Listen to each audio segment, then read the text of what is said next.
Boa noite, pais, boa noite à nossa audiência, professores, colegas, amigos, ex-alunos da Escola SEB Dom Bosco. Eu sou o professor Celso, diretor da unidade Mercês. Sejam bem-vindos a mais um projeto Diálogos, Escola SEB Dom Bosco Convida.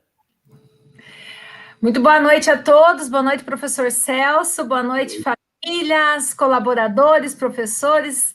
Estamos aqui mais essa noite para conversar um pouquinho. O conteúdo está bem interessante.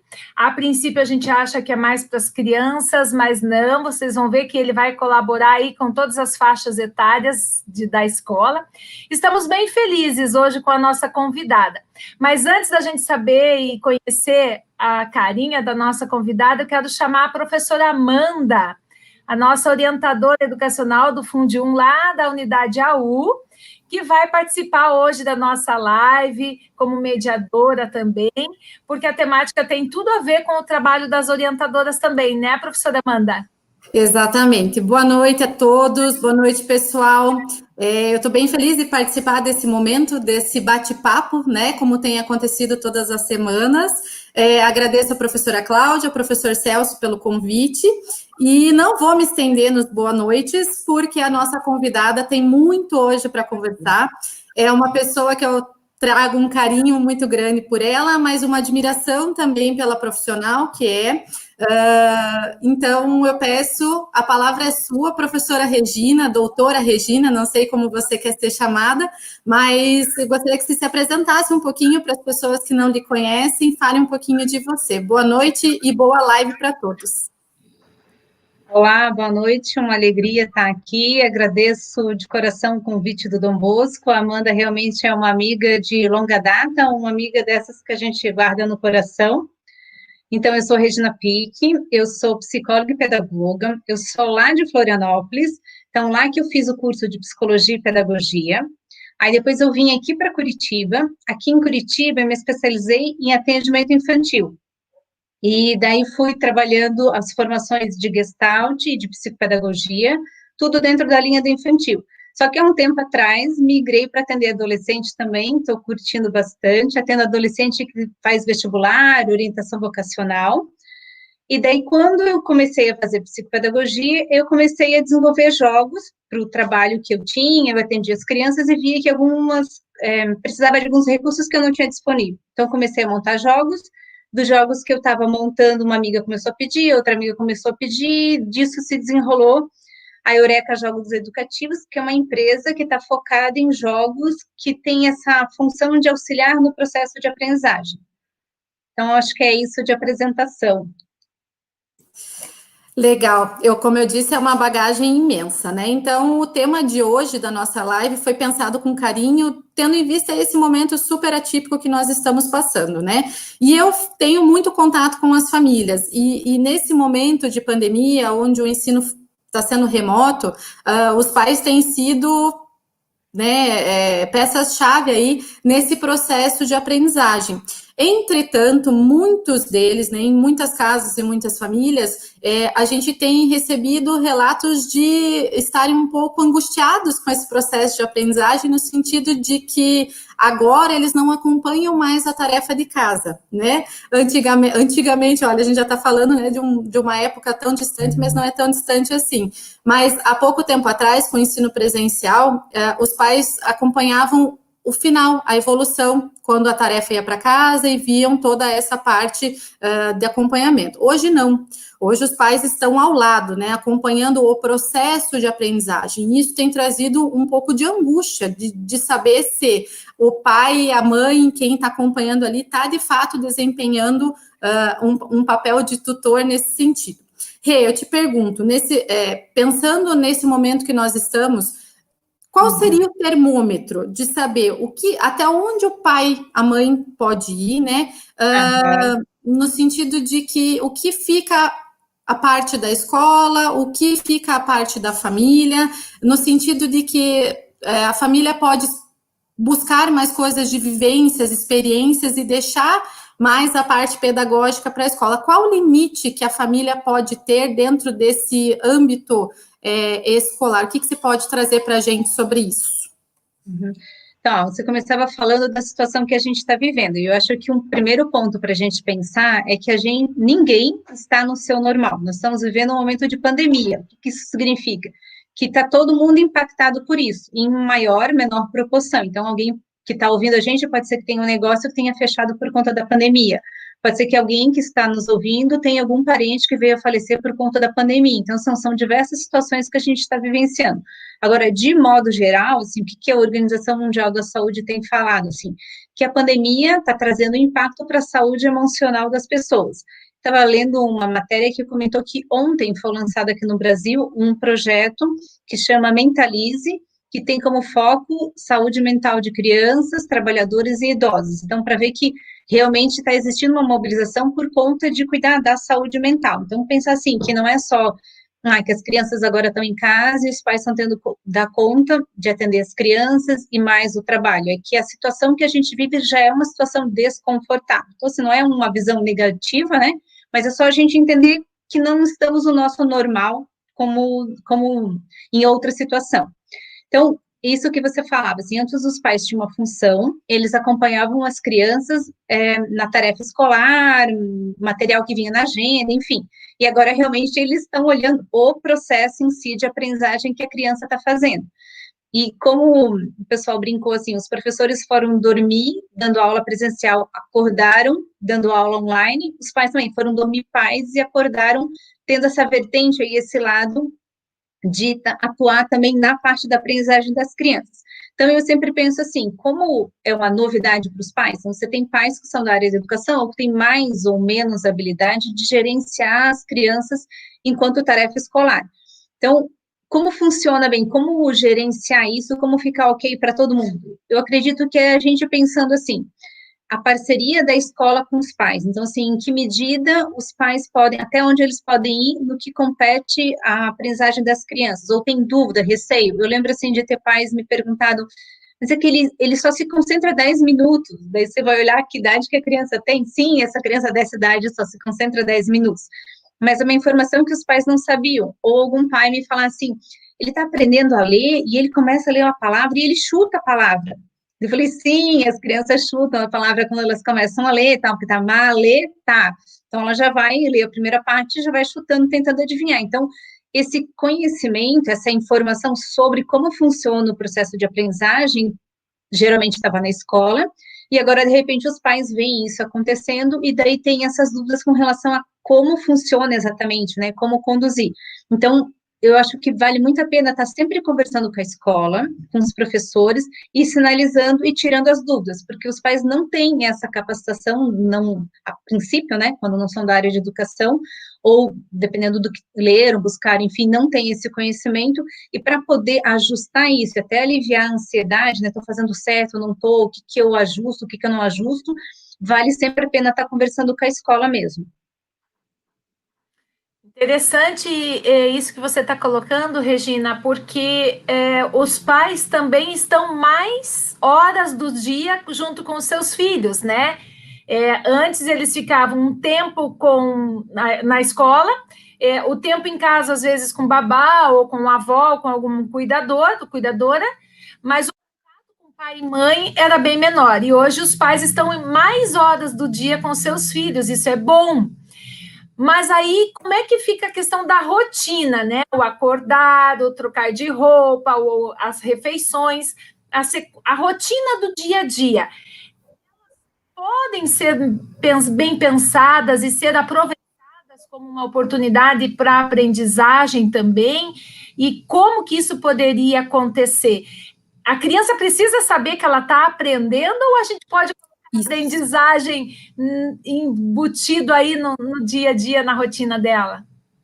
Sim, então o que eu acredito é que a rotina vai fazer toda a diferença para esse momento que a gente vive. Se ela já era importante antes, agora mais do que nunca, né? Então, a gente sempre pensa assim, bom, a casa era o local que ela brincava, não era o local que ela estudava. Ela estudava mais pontual, fazendo tarefa, tal, mas não na composição que ela está fazendo hoje. Então, ela estudava, encontrando os amiguinhos, encontrando a professora, e agora ela está na frente do computador vendo os colegas. Então, tudo isso são mudanças. Então, se não se organiza uma rotina para a criança, ou mesmo uma rotina para os pais, fica muito difícil fazer a gestão das situações que acontecem. Então, a gente pensa assim, a questão de gestão do tempo, como que os adultos fazem a gestão do tempo deles, para poder organizar e fazer a gestão do tempo com as crianças. Porque muitas vezes já é uma dificuldade lá dos pais estar organizando essa rotina e daí conseguir organizar a rotina com a criança.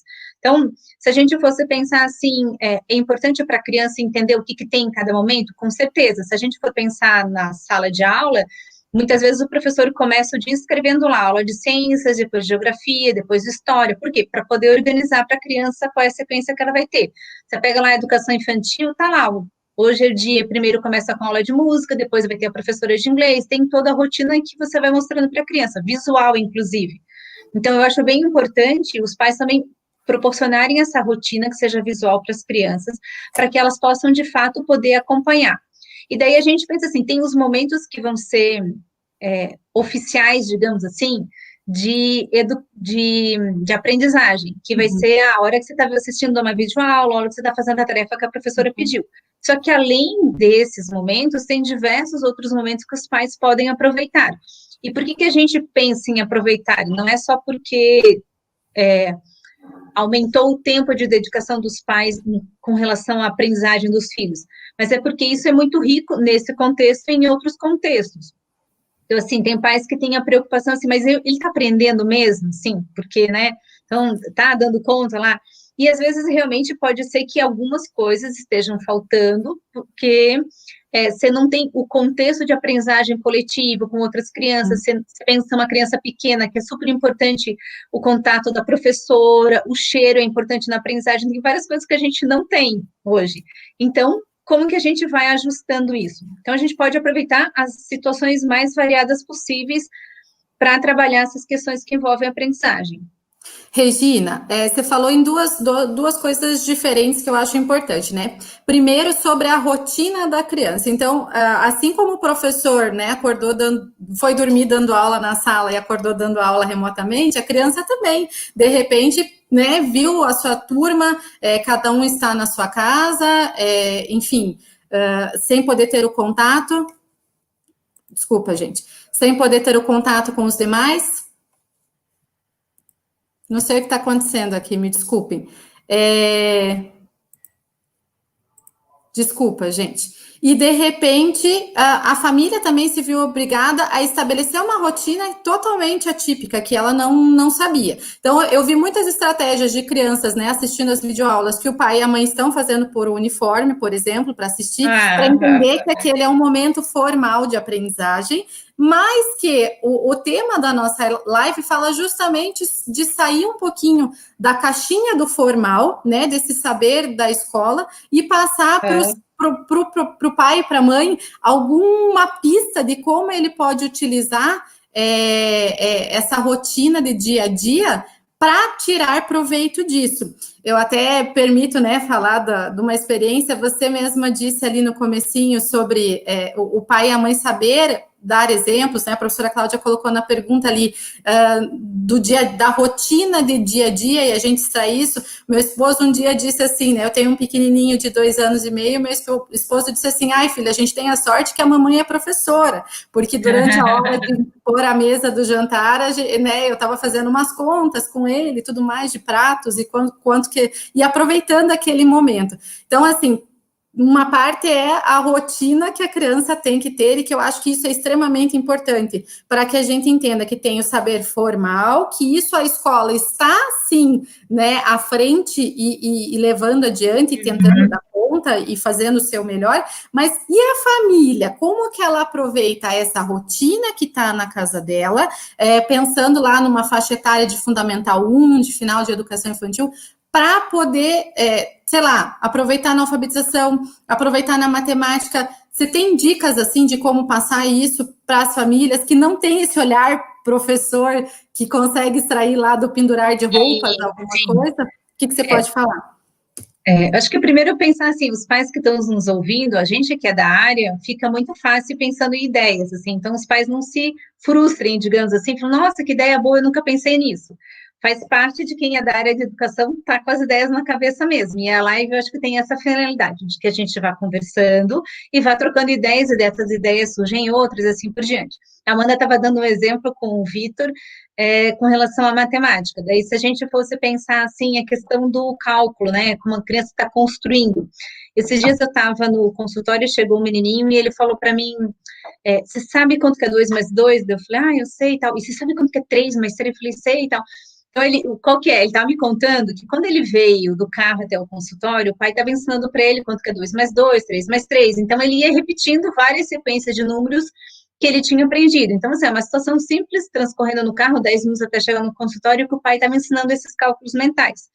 Se a gente fosse pensar, assim, uma criança que está brincando, se você está com ela na cozinha, por exemplo, preparando alguma receita, você pode ir vendo com ela quantos ingredientes tem, quantos ovos vão, então você já trabalhando quantidade. Se você quiser introduzir a parte de escrita e leitura, a criança está no processo de alfabetização. A Amanda aí é professora de alfabetizadora de muito tempo. Então, a criança está aprendendo a escrever. Então, você pode, por exemplo, assim, você está pegando a receita com ela. Se ela dá conta de ler, ela lê a receita e vai interpretando o que tem na receita. Se ela não dá conta de ler, você pode, por exemplo, escrever ovo, margarina, trigo num papelzinho, e daí você põe os ingredientes e ela vai conectando. Como aqueles que a gente vê a atividade pronta, né? Que você liga a imagem com a palavra escrita. Nesse caso, a gente faz no concreto ali. Tá lá o ovo, você escreve o ovo e ela vai procurando e vai fazendo as conexões. Ou, por exemplo, se ela já dá conta de escrever, você pode ter aquelas letras pequenininhas, que você pode fazer no papel, uma por uma também, e você entrega as letras e ela vai montando a palavra ovo, a palavra manteiga, e assim por diante. Então, são situações que você consegue aproveitar para estimular essa questão da alfabetização, por exemplo. Também na alfabetização é super importante a questão da consciência fonológica, que é uma habilidade que a gente desenvolve com rima e com a literação. Então, por exemplo, a gente escreveu ovo. Filho, que outras palavras a gente consegue encontrar com ovo? Então, ovelha, não veio outra agora, bom, enfim, outra palavra com ovo. E assim, a criança vai construindo e vai pensando outras palavras. Ou a gente falou batata, que outras palavras rimam com batata. Então, vamos pensando. São recursos que a gente pode ir utilizando numa situação simples com a criança, na hora em que ela está com a gente ali na cozinha cozinhando, por exemplo, né? Acho que está sem microfone. São maravilhosas essas suas contribuições, Regina, porque eu vou usar a analogia que você falou no início da sua fala. Os professores e as crianças dormiram dentro de uma sala de aula e acordaram em casa. E para os pais, isso também, a analogia vale para as famílias, porque elas foram dormir numa terça-feira trabalhando no escritório e acordaram trabalhando de casa. E as famílias entram em confronto, né? Todos nós somos pais, todos nós temos atividades profissionais e em alguns momentos as crianças têm que tocar o dia a dia delas, abre aspas, sozinhos. Então essas coisas têm contribuído muito. Como o pai lidar com isso, para que isso também não se torne uma frustração para aquele pai que talvez avalie que o tempo que ele possa estar destinando não seja condizente com aquele que acha que deveria estar disponibilizando para a criança, porque essa também é uma variável importante, né? Que o pai não tem essa sobrecarga assim, eu deveria estar 10 horas com meu filho porque ele não está na escola, está em casa. Não precisaria. É a qualidade do tempo, né? A partir disso que você falou e com as atividades direcionadas. Sim. Nisso que eu estava comentando no começo com vocês, de um projeto da Organização Mundial da Saúde, uma das coisas que eles definem lá de ações é que o adulto defina qual é a carga horária de trabalho dele. Então, assim, se eu vou trabalhar 8 horas, se eu vou trabalhar 10 horas, são 6 horas, então que isso ele tenha claro, porque o trabalhar em casa também, para o adulto, tem essa implicação de que as coisas se estendem. Então, você vai tomar café, tá com o celular, vai resolvendo, você vai jantar e a coisa vai indo o tempo inteiro. Então, também esse cuidado da parte do adulto. Agora, quando a gente pensa para a criança, assim, que ela tem o pai e a mãe todo o tempo com ela, digamos, pais que estão trabalhando home office, o que acontece? Quando ela tinha os pais com ela todo o tempo, a princípio e final de semana, e o pai e a mãe não estavam trabalhando, estavam para ficar com ela. Então, não é tão simples para a criança entender que meu pai e minha mãe estão lá, só que eles não estão disponíveis para mim todo o tempo, como ela tinha antes, né? Como ela tinha no formatinho final de semana, que às vezes não é tão simples para a criança de separar que é segunda e sexta, né? E agora é sábado e domingo. Enfim, então, uma forma que auxilia isso, assim, até para baixar a expectativa de pai e mãe, é você colocar a organização, a questão da rotina, porque para a criança vai estar claro alguns momentos que você vai estar com ela e outros momentos que ela vai estar trabalhando e que ela vai ficar se bancando sozinha, digamos assim, né? Que ela vai estar brincando, vai estar envolvida com outras coisas, mas que daí efetivamente não vai poder estar com os pais. Agora, uma coisa que os pais sinalizam é assim, a questão das interrupções, assim, de quando a criança está lá e daí a criança vem, daí te demanda, daí pede, daí você está no meio do raciocínio e tal. Isso que a gente falava, assim, todo mundo já participou de reunião que passa filho, tal, acho que não, agora isso já é uma normalidade, a gente já está habituado com isso. Mas, efetivamente, às vezes você pode estar fazendo alguma coisa que não dá para aparecer o cachorro, o papagaio, a criança, tal. Bom, então você ajustar com a criança nesse sentido, assim, de que existem momentos que você vai estar fazendo uma atividade que você não vai poder estar com elas, e outra que ela vai poder estar com vocês. É que muitas vezes para a criança, a única coisa que ela precisa para ajustar essas interrupções é que ela tenha momentos que você abasteça emocionalmente ela. Então, até teve uma situação que eu acabei contando, quando eu era criança, meu pai estava fazendo a dissertação de mestrado, e daí minha mãe conta a situação que ela explicou, olha, teu pai está lá, tá concentrado, enfim, não é para ela interromper. E claro, queria ver meu pai, estava com saudade, então, assim, tudo quanto é coisa que eu encontrava, um papelzinho eu dobrava e ia levar para ele, uma pedrinha eu encontrava, levava, tudo motivo para eu ficar entrando lá onde ele estava trabalhando. E ele contava mesmo que no final da tarde, assim, tinha uma pilha de coisinha do lado de que eu ficava levando. Por quê? Porque eu precisava ir lá com o pai, me abastecer, ver onde ele está. Então, a criança também precisa, nesse contexto que a gente vive, também ela precisa disso, que os pais possam abastecê-las em alguns momentos. Então, se você combinar, a gente toma café junto, aí depois faz um intervalinho lá, que pode ser que você mostre alguma coisa do teu trabalho, pode ser que você mostre uma música que você viu, pode ser que você imprima um desenho, fala, olha, o papai lembrou de você, imprimiu esse desenho aqui, ó, que tem a ver com o que você estava estudando ou não, enfim, uma coisa que a criança goste. Então, assim, que você organize momentos para abastecer, porque daí você define aquele momento e ela não vai ficar pipocando vindo em outros momentos, porque isso não é fácil em alguns contextos, dependendo do trabalho que você está fazendo, da idade da criança, enfim. A gente tinha uma pergunta que era justamente sobre isso, né? De uma criança que nós recebemos que sempre que eu vou entrar em reunião, a criança não me deixa e eu já conversei com ela, mas eu acho que essas pequenas doses de atenção é o que acontece em sala de aula, né? Hoje os pais acompanham via Teams lá a nossa sala de aula e falam, eles interrompem. Sim, eles interrompem, porque na sala de aula também é assim. Mudando um pouquinho agora, pensando, né? Mudando não, porque o assunto é o mesmo, mas pensando na questão de rotina, a gente recebeu dicas de que sim, é importante se manter a rotina. Essas doses homeopáticas de atenção do pai e da mãe funcionam muito bem, e eu tenho um pequenininho aqui que, né, não me deixa mentir que funciona mesmo. Mas se a gente for pensar agora numa fase que não menosprezando nenhuma fase, porque o que a gente está passando é um momento muito difícil, mas a fase da alfabetização. As crianças que estão em alfabetização, sim, eu brinco que é a minha menina dos olhos, mas no sentido de que a gente consegue ter um retorno muito palpável. E agora todo esse processo de alfabetizar, né, está sendo feito à distância. A gente até pode ganhar aí a pergunta de $1 milhão, porque, de fato, nós estamos alfabetizando crianças à distância. Isso eu acho que é inédito, né? Mas de que forma esse pai, essa mãe, a irmã mais velha, enfim, como que ele pode pegar esse dia a dia, esse caos, essa rotina, essa reunião que ele está sendo interrompido ali, mas trazer para uma oportunidade de auxiliar essa criança aí em fase de alfabetização?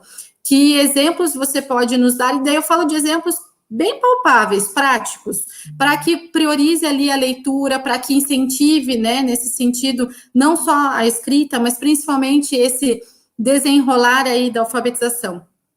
Uhum.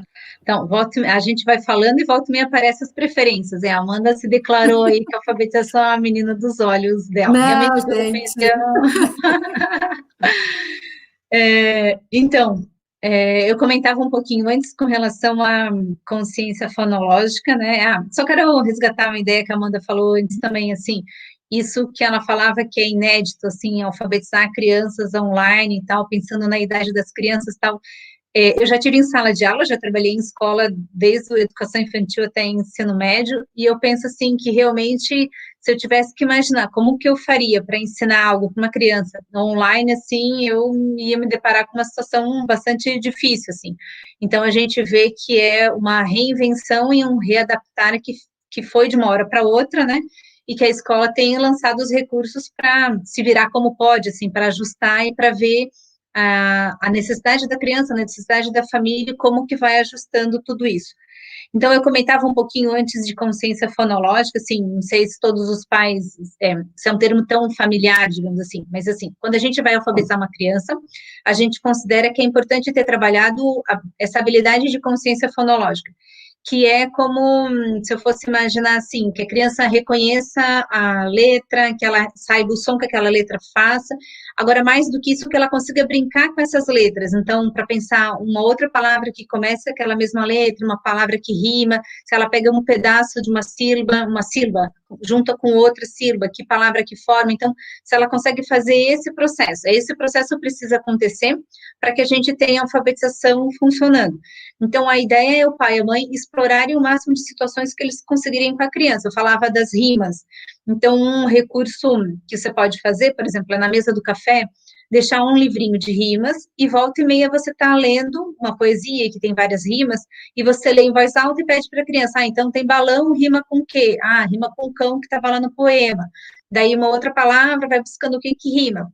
É um jeito simples, porque todo mundo senta na mesa para tomar café, daí você tem um momento bem claro, assim, que você pega lá antes de começar a comer, enquanto vai comendo, você lê o poema e vai buscando rimas com as crianças. Ou o que eu falava também de pensar que palavras começam com banana, e assim por diante, para ir trabalhando isso com a criança. Tem famílias que gostam também, e isso é interessante a gente pensar que a sala de aula, ela é configurada como sala de aula. Em alguns sentidos, a gente precisa configurar nossa casa como uma sala de aula. Então, se você for pensar, entrar numa sala de primeiro ano, que está no processo de alfabetização, eles têm lá o alfabeto, daí tem as imagens, então, palavras que comecem com A, o B, e assim por diante. Então, a gente utilizar isso em casa também, dar uma reconfigurada na casa, né? Então, no quarto da criança, ou num local que seja, colocar esses recursos visuais também auxiliam a criança nesse processo de alfabetização. Também um fato bem importante, assim, que é marcado com relação a alfabetizar, ou, digamos assim, mais interessante, ter o prazer por aprender a ler e escrever, são coisas diferentes, né? Então, garantir que a criança aprenda a ler, ok, garantir que ela consiga, que seja prazeroso para ela ler e escrever, que ela deseje isso, né? Que a gente consiga criar o hábito de leitura na criança. Por exemplo, os pais lerem para as crianças. Então, não precisa ser todos os dias. Eu gosto, como a gente falava de rotina, né? Eu gosto da ideia de pensar assim, um dia de leitura, um dia de filme, um dia de jogo, um dia livre, um dia de bagunça. Pode definir um dia na semana. E quando você for ler com a criança, é gostoso você ter a criança no teu colo. Por quê? Porque você vai passando outras sensações para ela, não só das palavras, não só o significado, você vai passando para ela a questão do toque que ela está com você, do calor, do cheiro, então outras sensações que são importantes para criar esse hábito leitor, para criar uma criança que goste de ler, que tenha prazer em ler, que se estimule e que queira ler cada vez mais, que é o que a gente quer no final das contas, né? Chegou uma perguntinha, na verdade, um comentário aqui para a gente, Regina, que a mãe fala assim, coloca aí para a gente, Walter, o comentário da mãe. A Renata Luz comentou o seguinte, a gente se adapta, mas acredito que a escola deveria abordar os conteúdos de forma mais interativa com o aluno para que ele participe da construção da aprendizagem. E antes de explanar sobre o comentário da mãe, eu já queria começar agradecendo realmente o esforço das famílias em se adaptar a essa nova realidade. Que é como você disse agora há pouco, né, Regina? Para a gente que é da área de educação, fica um pouco mais confortável. A gente tem já arcabouço para isso, né? A maioria das famílias não, porque não são da área de educação. Então, essa adaptação foi árdua, foi sofrida para algumas famílias e a gente só tem a agradecer o esforço de todos. Mas a mãe coloca ali uma questão bem interessante que eu queria refletir, puxar a reflexão com você e você vai me ajudar. Quando a gente está na escola, no espaço da sala de aula, não só o ambiente, como você estava falando, mas tudo favorece a interação. Só o fato de estarmos coletivamente, né, os coleguinhas ali, todo o movimento de sala de aula favorece essa interação e o aluno se torna protagonista, ora individualmente, ora coletivamente, mas o grupo favorece isso.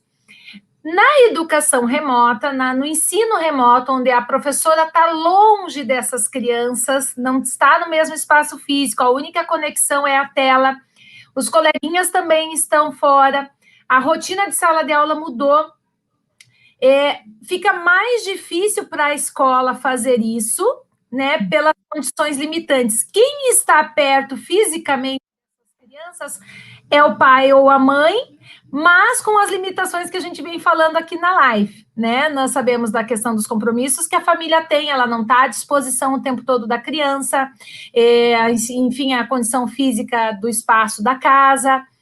Então, agora, nós realmente vivemos um dilema, porque a escola está muito mais limitada para chegar até essa criança e permitir esse protagonismo do aluno. Como que a gente vai sair dessa saia justa, Regina? Você tem alguma ideia? Sim. Então, acho que um exemplo que é bem fácil da gente pensar é a questão da alimentação. Por exemplo, você tenta trabalhar que a criança coma mamão em casa, não vai. Daí ela vai para a escola, o amiguinho começa a comer mamão, daqui a pouco ela está comendo mamão e você fala, nossa, mas como vocês conseguiram fazer com que ela comesse mamão? Porque você põe um pratinho de mamão, vai todo mundo comer mamão ao mesmo tempo e daí a coisa flui.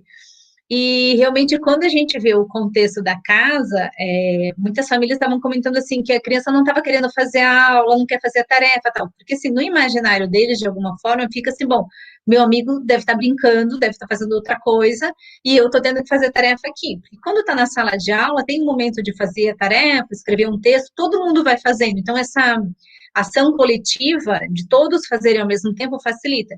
Teve uma escola até que a gente estava comentando, e um dos recursos que eles fizeram foi são alunos maiores, né, 4º e 5º ano, mas de 2 em 2 se telefonam e fazem as tarefas juntos. Então, assim, é uma forma de um estimular o outro a sentar, fazer a tarefa, e ter um pouco dessa conexão que eles sentem falta. E, realmente, assim, as crianças sinalizam isso, desde os pequenos até os maiores.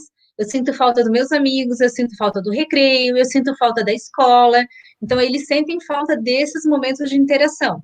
E logo no comecinho, eu falava assim, a Amanda perguntava da ansiedade dos pais, o que é papel dos pais, o que é papel da escola, como que a gente ajusta. Então, eu penso assim, se de repente a mãe que fez essa pergunta vê que o filho está um pouco motivado, não está tão interessado, tal, que de repente um pouco mais de interatividade iria favorecer a aprendizagem, eu acho assim, repassar de forma bem concreta para a escola essa situação, ó, por exemplo, nessa aula eu vi que ele participou bem, que ele estava bem, porque teve tais componentes que eu achei que favoreceram, e nessa outra aula eu já achei que ele não estava tão envolvido, tal, quem sabe, porque daí a escola também vai ajustando nesse sentido, não só do que a escola pensou, mas como chegou, e como chegou para cada aluno, porque como você não está com o aluno ali, digamos, você está dando aula, você começa a apresentar uma coisa, se você tem a noção, pelo que eles vão te dando de retorno, se a forma como você explicou foi suficiente ou não.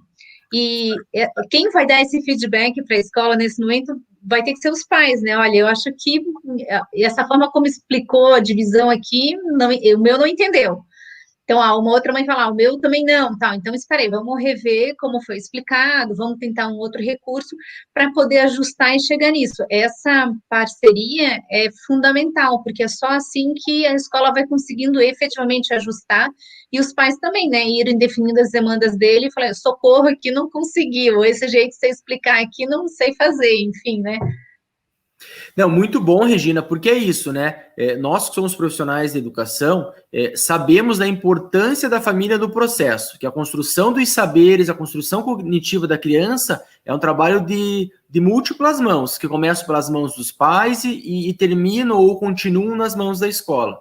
Mas eu queria retomar um pouquinho da tua resposta, professora Cláudia, e de um item anterior nos seus exemplos. Você deu o exemplo do livro de sílabas em cima da mesa e outros, e uma coisa que me veio na cabeça é que esses são movimentos que, além de pedagógicos, são movimentos de relacionamento familiar, de qualificação do tempo dos adultos com as crianças.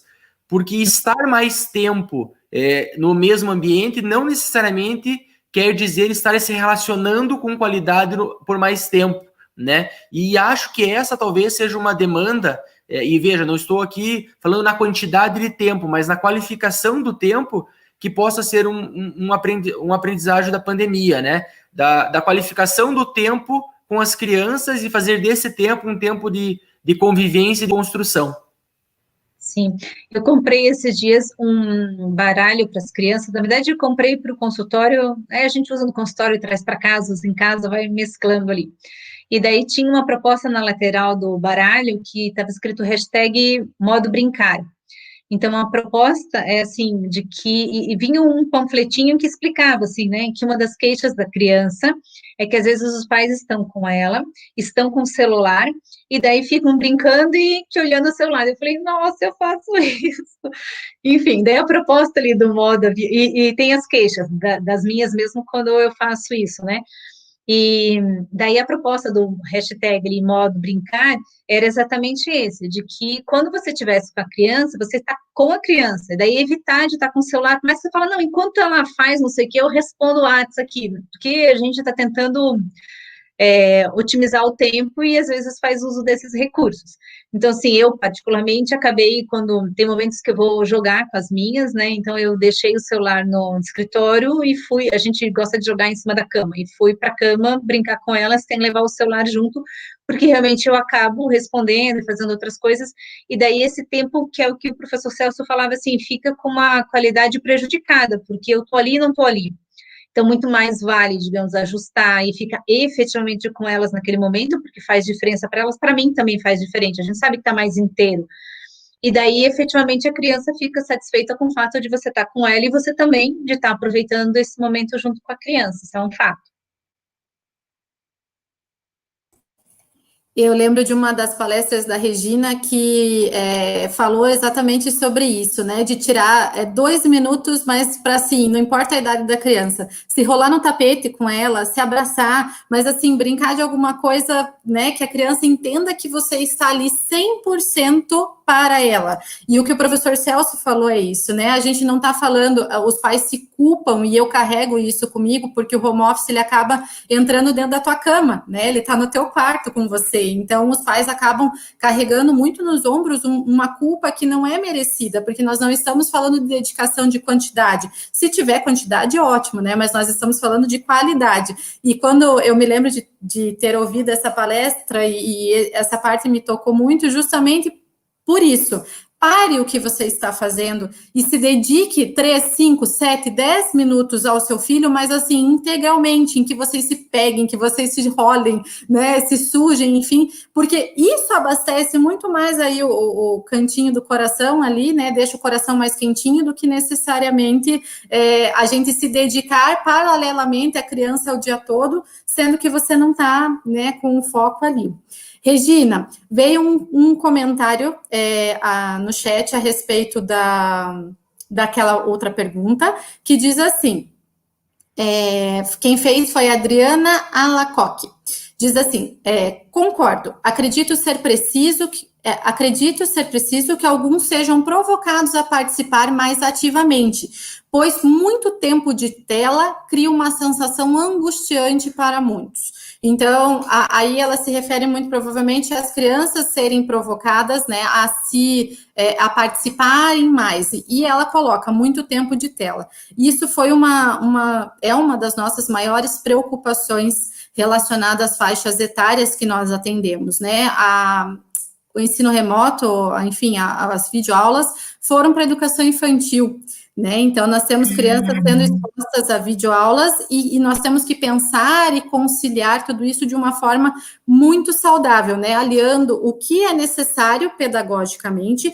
mas pensando sempre no bem-estar dessa criança que está com a gente. E aí, muitas coisas a gente teve felizes, né, e gratas surpresas de crianças mais tímidas, que se sentiram muito mais motivadas a participar, que legal. Né, em sala de aula não se sentiam tão à vontade, mas que agora, com esse distanciamento, acabam se sentindo mais à vontade, mas também vem o outro lado, né, da criança que, por N motivos, não se sente confortável ou não tem essa afinidade com a tecnologia.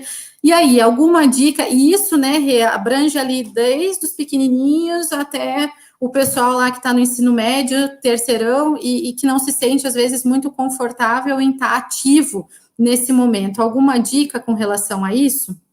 Sim, acho que a primeira coisa importante a gente pensar é assim, existe uma orientação da Sociedade Brasileira de Pediatria com relação ao tempo de telas que as crianças podem ficar expostas. Até fiz um post, está lá no Instagram sobre isso. Então, primeiro a gente pensa isso, assim, tem uma orientação de que foi feita uma pesquisa com relação à exposição. Daí a gente pensa assim, ó, existe o tempo que a criança vai precisar ficar conectada para as coisas que a escola passa, né, para as demandas que a escola passa, e existe o tempo que ela fica conectada por opção dela, então, que ela vai jogar, que ela vai assistir séries, se a gente for pensar os adolescentes, se ela vai ficar mandando WhatsApp, enfim. Então, acho que a gente precisa ajustar essas duas demandas, assim. Muitas vezes, por exemplo, para adolescente, que os pais falam assim, ficam maratonando uma série atrás da outra, né, o que a gente faz com isso? Bom, a gente aproveita essa demanda. Por exemplo, assim, aí eu tenho pedido, combina lá para assistir a série com a legenda em inglês. Ou tem gente que prefere assistir a série sem legenda, que acha mais fácil de ficar treinando o inglês se tiver sem legenda. Então, enfim, o recurso que seja. Também acho que a gente tem que pensar em aproveitar por onde eles estão e qual demanda eles estão.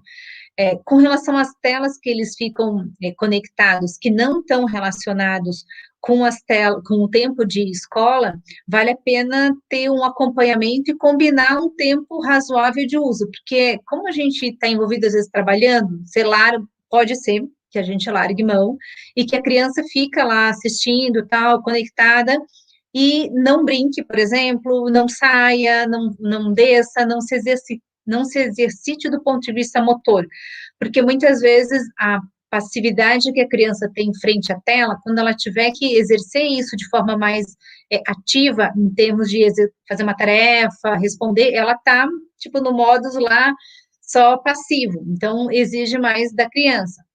Então, pensa isso, assim, qual é o tempo que ela está ficando usando os acessórios de tecnologia, além do tempo que ela fica na escola, e ver se isso não está passando do ponto. Porque daí vale a pena combinar, daí, novamente, né, criar uma rotina, quais são os dias que você vai assistir, quanto tempo você vai ficar, para que fique, não passe do ponto, porque realmente isso causa um impacto para a criança. A gente vê, assim, muitas situações de ansiedade, irritabilidade, agressividade que os pais começaram a relatar, que observam nos filhos, e crianças que não tinham essa conduta, né, realmente foi uma mudança de comportamento, tem relação com o fato de que a criança pode não estar, do ponto de vista físico, gastando toda a energia que ela deveria, porque, assim, pode ser que ela está num local que não tenha uma área verde para ela ir brincar, ou uma criança que é de risco, os pais restringem mais sair na rua, dar uma volta na quadra, enfim. Então, a criança realmente fica muito contida, fica com pouca atividade física, e daí com o excesso de telas, realmente a gente tem uma combinação muito prejudicial para essa criança, daí é um dano para ela mesma. Regina, você falou agora há pouco, lá na tua apresentação, que você também está experimentando o terreno de trabalhar com os adolescentes, né? Tem gente que tem um pouco de tabu, alguns profissionais não gostam. Eu sou apaixonada. Quando eu descobri o trabalho com os adolescentes, hoje eu trabalho na gestão da escola, na administração, mas sou pedagoga e educadora e adoro trabalhar com os adolescentes. Mas nesse universo dos adolescentes, a gente tem alguns mitos, né? Adolescente é preguiçoso, adolescente não gosta de estudar, adolescente é manhoso, enfim, fica recluso no quarto, não gosta muito de conversar, a criançada fala mais das suas dificuldades, adolescente não fala.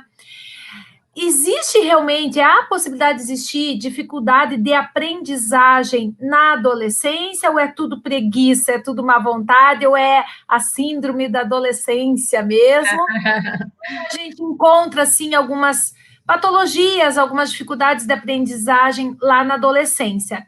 E como que a gente poderia trazer também nessa conversa para alguma ajuda que a gente possa dar a esse adolescente. Mas antes de deixar você responder, eu vou deixar você fazer uma propagandinha também, porque a Caroline Ferreira Ela colocou assim... Ah, sim! Fala dos seus kits Eureka, são super legais para as crianças. Então, conta para a gente um pouquinho do que você pensa dessa questão dos adolescentes, que eu te falei, e também já faz o seu merchan. Tá bom, sim, sim. Live entre amigos é bom que acontece essas coisas assim, né? Então, vamos lá. Pensando no adolescente, assim, uma característica, e você estava descrevendo os adolescentes tal qual mesmo, é isso aí, as características que os pais relatam, o fato de ficar mais recluso e tal.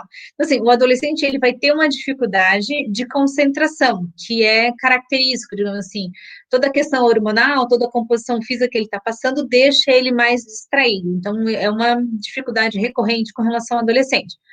Daí, quando a gente pensa, assim, essa questão da preguiça, pode ser, que às vezes seja, mas também pode estar envolvido, assim, alguma dificuldade concreta, porque quando ele já está lidando com conteúdos que são muito mais complexos do que se tinha antes. Então, se ele antes nunca mostrou uma dificuldade, pode ser que quando ele chega na adolescência, comece a aparecer uma dificuldade de aprendizagem, mas que está relacionado com algo que já vinha caminhando, mas ficou mascarado. Então, a hora que complexificou, que a coisa ficou mais difícil ali e tal, que ele tem que usar mais abstração, que até então ele estava trabalhando tudo com concreto, aparece a dificuldade de forma efetiva. Então, tem que fazer um diagnóstico diferencial, entender um pouquinho o que é uma coisa e o que é outra coisa.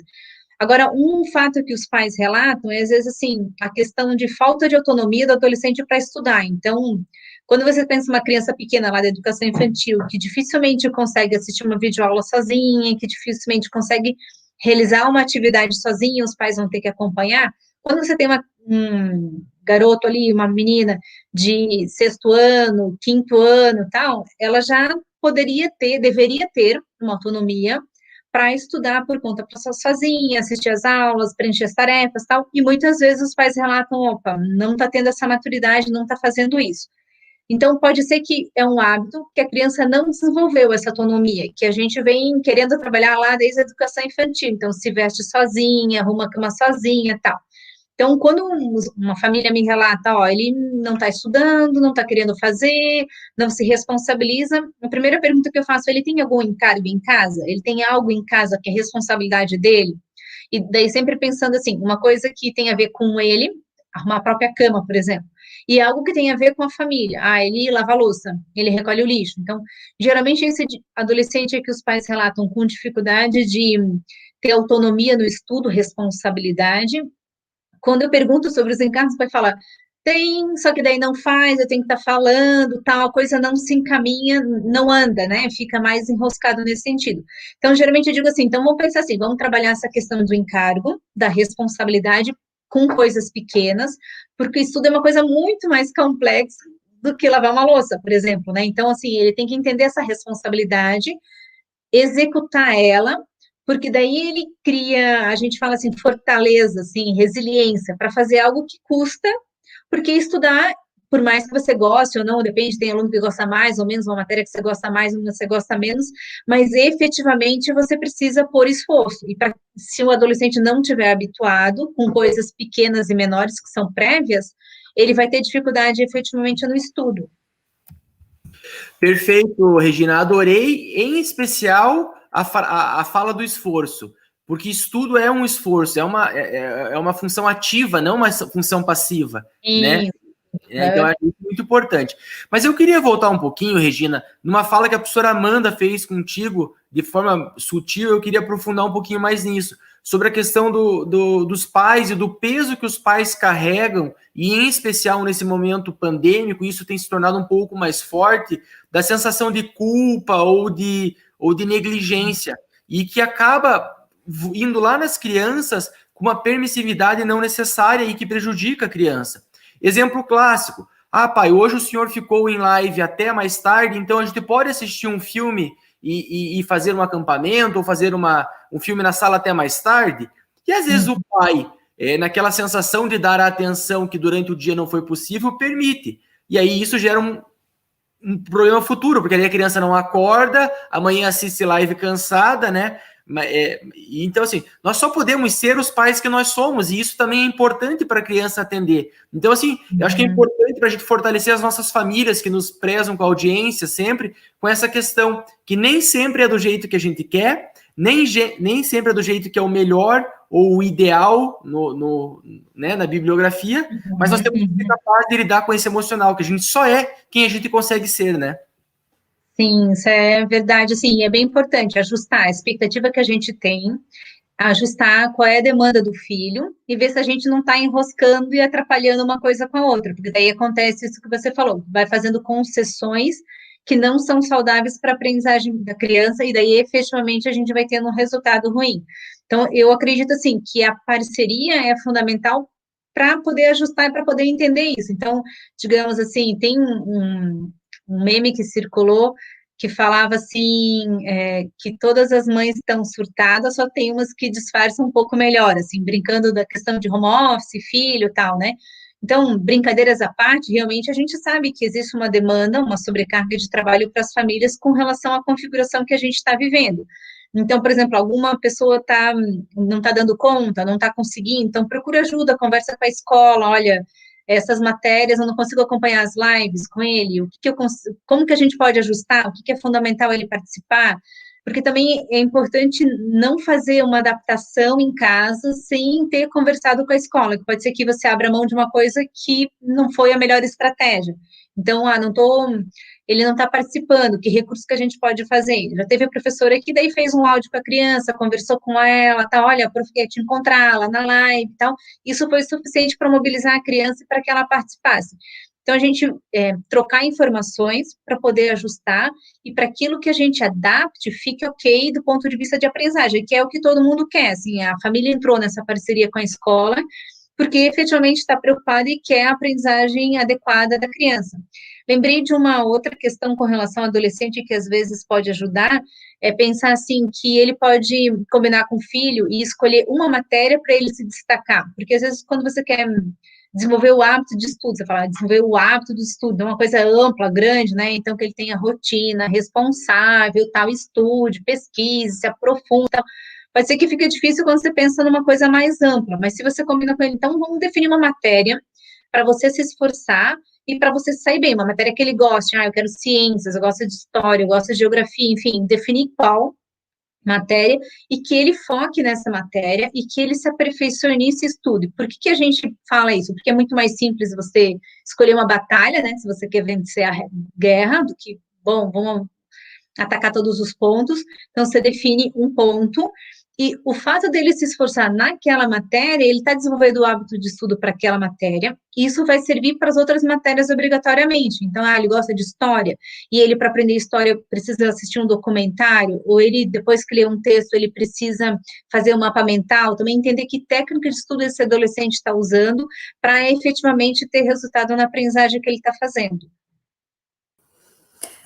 Na verdade, assim, a gente vai falando e as coisas, a cabeça começa a fervilhar, né? Você falou dos adolescentes, mas esse é um combinado que eu sempre tento levar para as famílias, sabe, Regina? No sentido de, assim, vamos lutar com as armas que nós temos. O que eu acho bem importante só reforçar disso que você falou, a palavra combinados. Às vezes a gente usa muito com as crianças. E o professor Celso falou, né, de ser mais permissivo, porque a gente acaba levando essa culpa que não é merecida, digamos assim, e a gente acaba sendo mais permissivo. Uma reflexão só que eu acho importante a gente colocar é que nós estamos vivendo um momento atípico, mas esse momento vai passar e as coisas precisam, né, voltar a ser o que eram antes. Então, se às vezes a gente acaba fraquejando, né, em certo ponto e cedendo demais nesse momento, a retomada depois fica muito mais complexa, né, porque é uma questão de hábito, de formações de bons hábitos, que na verdade, se você acaba instituindo ali um vício, vício no sentido leve, né, da palavra, mas um dormir mais tarde, ou então fazer o que eu quiser dentro, né, da concessão a hora que eu quiser, depois na retomada acaba sendo muito mais difícil. E essa questão de escolher uma batalha para lutar serve muito para os pequenos também, no sentido de focar em alguma coisa que você vai desempenhar, né, que você vai se dedicar. Eu não estou conseguindo assistir os vídeos de história, ciência e geografia. Ok, pai, aproveita as oportunidades lá do café da manhã, aproveita um passeio que vocês forem dar no condomínio, no local que for, né, permitido, para ir amarrando as coisas sem que necessariamente você esteja tão debruçado no saber escolar e se culpando por não dar conta, né?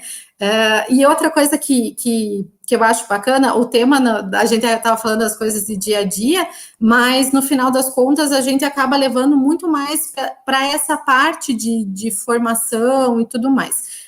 Rê, com as crianças, a gente tem sempre essa questão de combinados, né? E os combinados, eles funcionam muito bem. Que dica de combinado você dá para os pais em casa, para que eles sigam aí firmes, não abrindo mão de muitas exceções, mas que sejam combinados funcionais? E um parênteses, você não falou dos kits? Sim. Então deixa eu começar a falar dos kits, não emendo na resposta que eu ia falar para você. Eu comentei que eu comecei a utilizar na psicopedagogia, a gente usa muito recurso lúdico, então a gente utiliza jogos. E eu precisava desenvolver algumas habilidades das crianças que eu atendia, não encontrava material, e comecei a fazer os jogos, né, e daí surgiu o Eureka e tal. Então, uma das mães que comentou é que ela comprou um material meu, na verdade, ela viu uma postagem lá sobre concentração, daí pediu dica de jogos, entre os jogos que eu sugeri um dos meus jogos, ela comprou, e falou, nossa, adorei e tal, a gente está jogando, a criança gostou e tal. E, efetivamente, os jogos, eles são um recurso muito bom, não só para aquilo que o professor Celso falava no começo, o momento de interação dos pais com as crianças, mas para favorecer habilidades que a gente quer desenvolver na criança. A gente estava falando do adolescente concentração. Então, muitas vezes, não adianta a gente ficar focado, assim, em querer tentar resgatar com a criança a questão da fica aqui, se concentre e tal, porque pode ser que ela não tenha essa habilidade ainda desenvolvida, mas vale a gente trabalhar a habilidade com outro recurso, que pode ser um jogo, e daí quando efetivamente ela tiver aqui para uma atividade que exige concentração, ela vai conseguir te responder porque ela já tem a habilidade desenvolvida. Então, às vezes, a concentração também tem a ver com isso, ou qualquer outra habilidade que você queira, porque você tem que desenvolver a habilidade para depois requerer a atividade da criança, como se eu fosse pensar um bebê, que eu quero que ele ande, ele tem que estar com a musculatura ok, para que ele ande. Se eu não desenvolver musculatura, ele não consegue andar. Então, às vezes, na concentração ou outras habilidades de aprendizagem, a gente verifica essa mesma coisa. Daí, os jogos entram como um recurso nesse sentido. E a Amanda estava falando com relação a combinados, né? Então, os combinados, eles vão ser ajustados de acordo com a faixa etária. Então, você pensa lá nos pequenininhos e você pensa nos grandes, você tem os combinados que vão variando. Agora, quando você tem uma criança que já é capaz de sentar e conversar com você, é super interessante você debater o combinado que você vai fazer. Então, eu falava lá dos encargos, eu encargo lavar a louça, beleza. Se você não lavar, qual é a consequência? E daí, nesse combinado, eu gosto muito de trabalhar a ideia de consequência e não a ideia de castigo. Por quê? Quando a gente trabalha a ideia de consequência, a gente está reforçando o conceito de autoridade. Então, eu sou pai, sou mãe, tenho uma responsabilidade frente a você, e baseado nessa autoridade, a gente vai definir as regras aqui em casa. Todas a gente vai conversar. Pode ser que algumas eu acate, né, o que o adolescente trouxe, e outras, apesar de entender o ponto de vista dele, falar, ok, só que eu não concordo, e a gente vai seguir por aqui, que é o combinado que eu e teu pai estamos fazendo com você.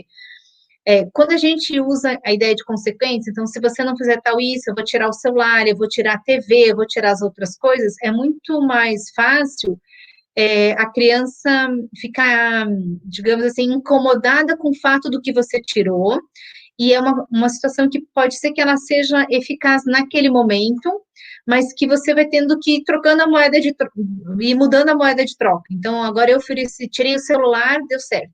Agora eu tirei a TV, também funcionou. Opa, tirei o celular, a TV não aconteceu nada. Como que eu faço com a criatura para lavar a louça? Daí você fica tentando criar coisas para tirar, ou oferecer dinheiro, então, para lavar a louça, enfim, para que a criança efetivamente faça aquilo que você está pedindo. E a ideia, na verdade, não é essa. A ideia é trabalhar com autoridade, com combinados e com consequências. E daí, os combinados que você faz, você vai ajustando de acordo com a idade. Funciona muito também quando você faz, assim, com os pequenos, sequências de ações. Então, por exemplo, assim, a gente levanta, toma café, troca de roupa e arruma a cama. Então, você já emenda 3 coisas, porque daí ela faz uma, e isso já motiva a fazer a outra e fazer a próxima. Então, também auxilia na questão de seguir aquilo que a criança precisa fazer, aquilo que você combinou com ela. E é interessante, né, Regina, que a criança, você precisa despertar nela o interesse, porque quando a criança tem um interesse em alguma coisa, a concentração dela é muito maior, a dedicação para terminar a tarefa é maior. Então, o que nós precisamos, na verdade, além de desenvolver as habilidades, é despertar os interesses dessa criança, descobrir o que interessa para ela e despertar aqueles interesses necessários, né?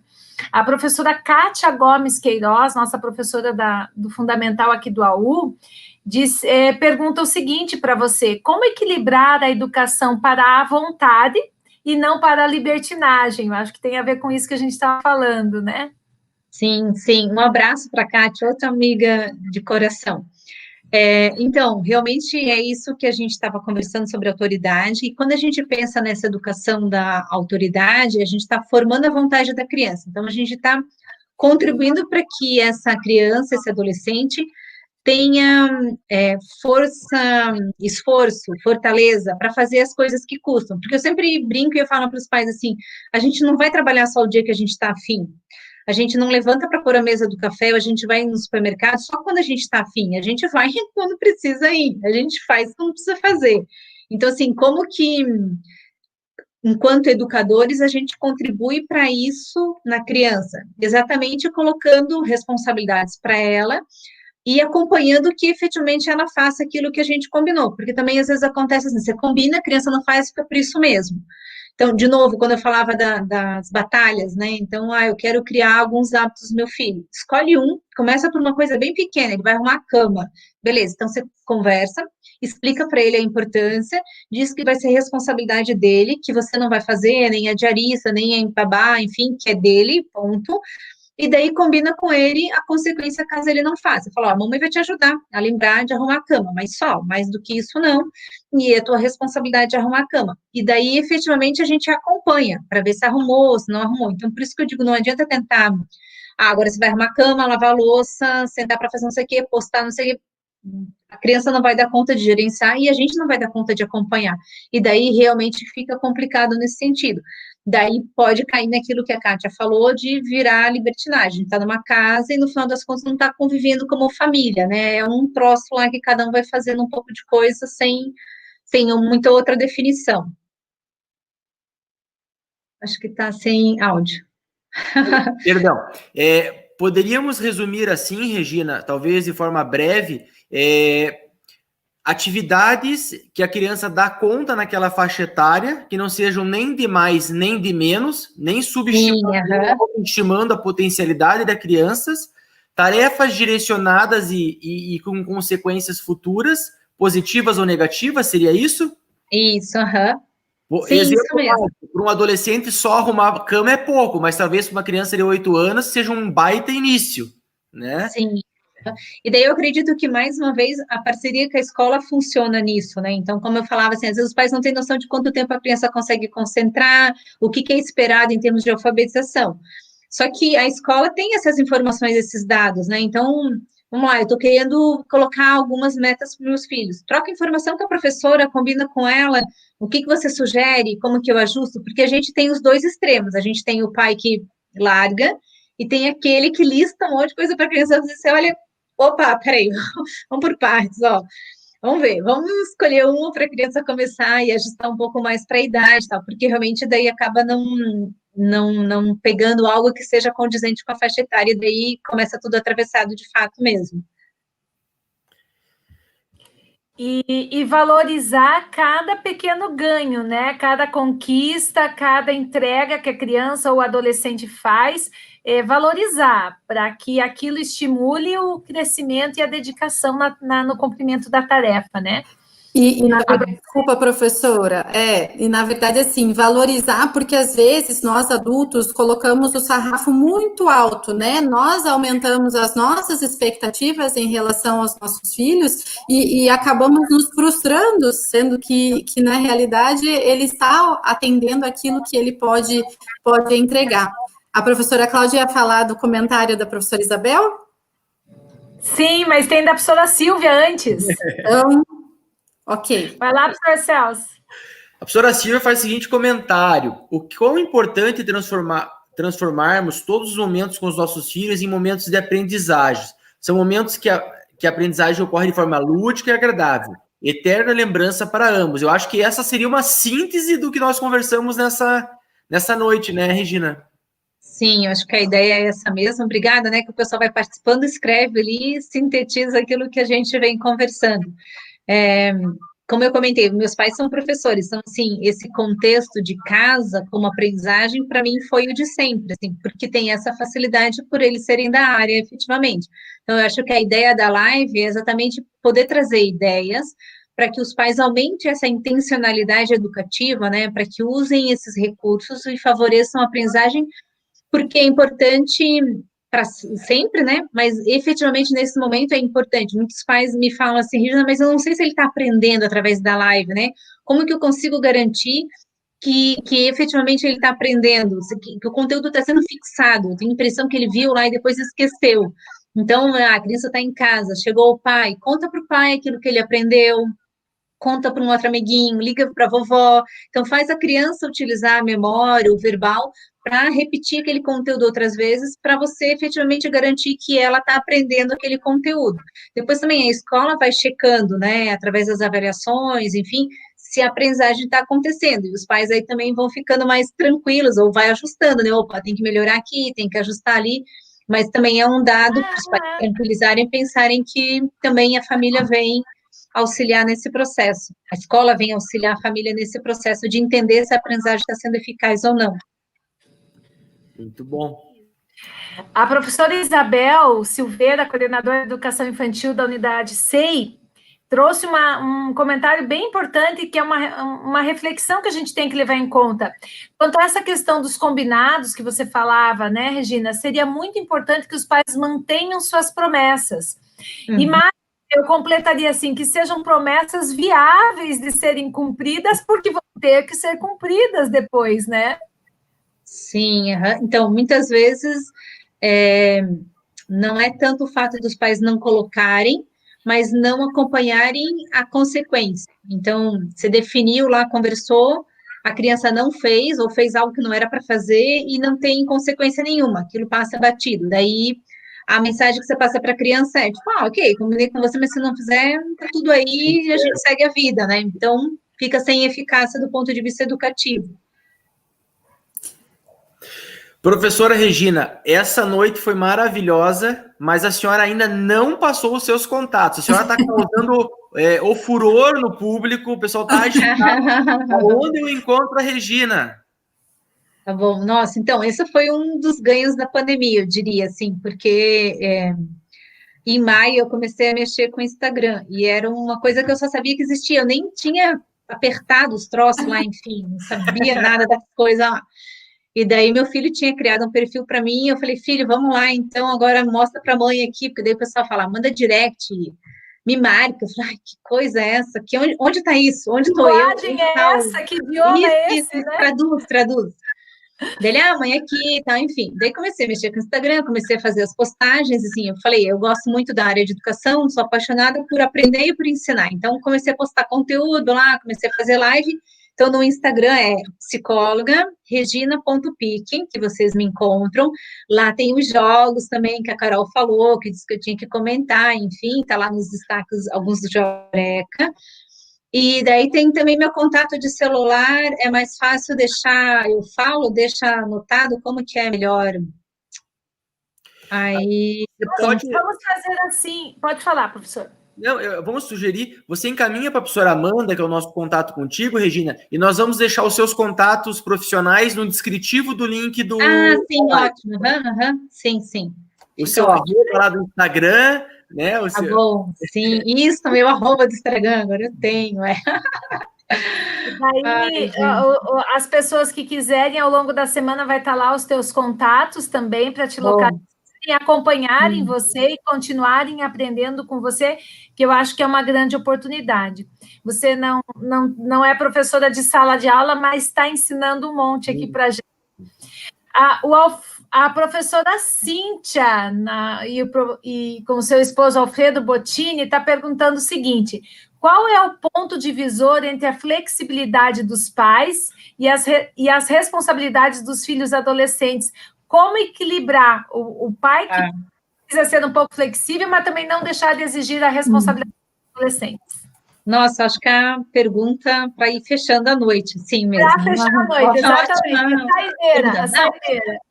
Pode vir mais perguntas também, tranquilo. E também, assim, de repente alguém ficou com alguma dúvida que não deu tempo da gente responder, ou a linguagem ficou meio técnica, enfim, daí manda um direct, agora eu sei responder, tá? Daí eu respondo lá e tal. Mas, enfim, eu acho que quando a gente pensa responsabilidade, eu gosto de pensar assim, que a criança ou adolescente, ele pode decidir, escolher coisas sobre as quais ele pode se responsabilizar.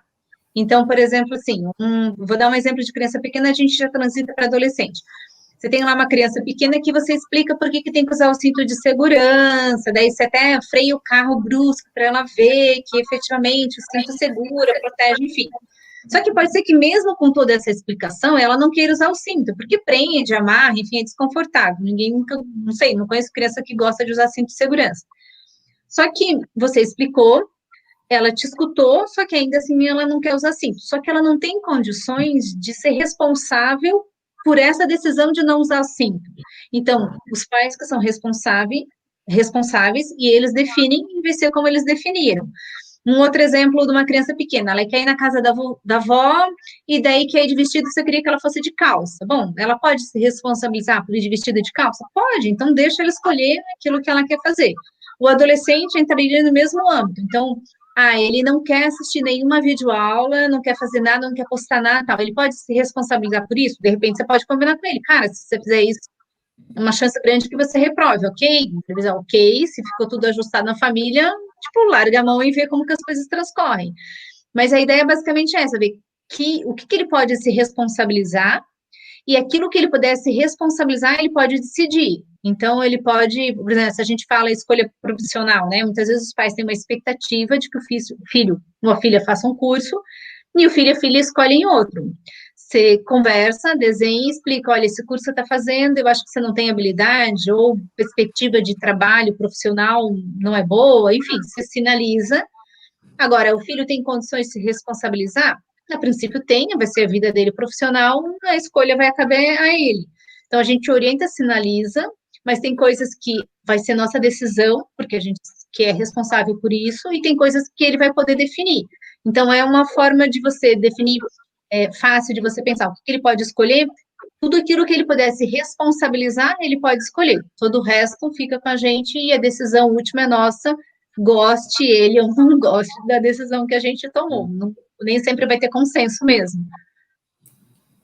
É um exercício de amor e firmeza, né?